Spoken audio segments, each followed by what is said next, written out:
Faly miarabantsika tsirairay amindray tratray telaka misy maraina fa 5 volana aogositra ity mba mpitahina sy mba mpahasoavana trany eny ny tokantrano misy anao zay no irariana ary ihany koa ny tombonao amin'ny fahafenona ny fitiavan'Andriamanitra.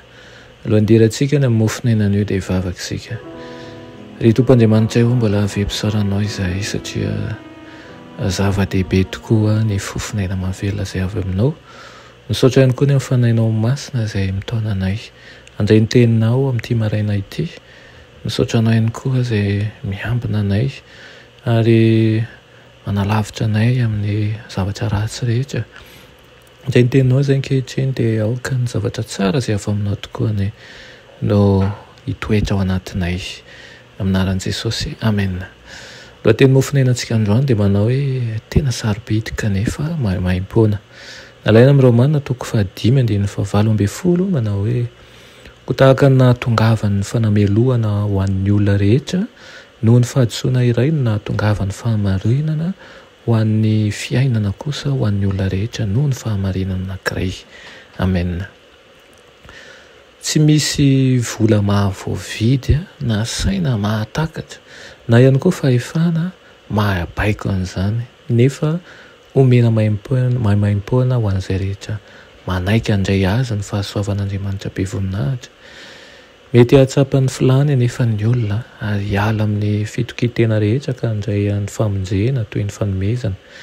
Tsy noho ny fahamarinan'ny tenany no azahoan'ireo voavonjy mianika ny rindrin'ny paradisa ary tsy ny fanatitra volamena na volafotsy lafo vidy no hanokatra ihany koa ny vavahadiny fa ny fahamendrihan'ny azy fijalian'i Kristy no azahoan'izy ireo miditra ao amin'ireo fitoerana maro ao an-tranony iray.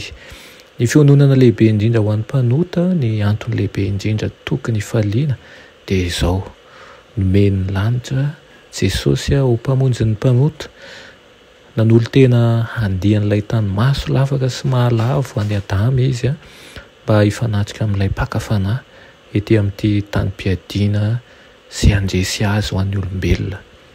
Mpanjino Jesosy nalay mpanahy tany anefitra.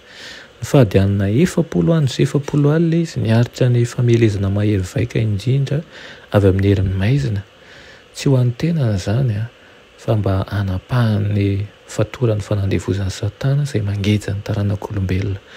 Mitady an'izay azahoana hery avy amin'ny rainy Kristy mba ahafahany miatrika ny fotoan-tsarotra sy ny fitsapana ary izany no tokony ataontsika. Natao hanaraka ny ohatra ilay zanak'Andriamanitra tsy manan-tsiny izy ary tsy maintsy miantoraka eo amin'ny ilay vonina monjy antsika amin'ny fotoana rehetra ilana an'izany fa na antsika maleny. Matetika manko isika manadino an'i Jesosy. Mora manaonao foana ny izao anatintsika ary dia very fandresena tokony ho azo tokoa isika. Izao no tsarovy amin'ity maraina ity. Raha resy isika dia aoka hibebaka faingana sy hanaiky ny famelan-keloka fa izany no hanome antsika tombo-kery. Omena antsika maimpoana ny fahasoavan'ny mamonjy.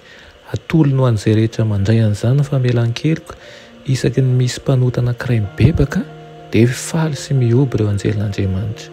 Tsy misy mpanompy tsy misy izany ny mpanota izay tokony ho very na dia ray aza satria ny fahasoavana dia fanomezana mahavonjy tanteraka ary fahasoavana io dia fanomezana maimpoana tanteraka.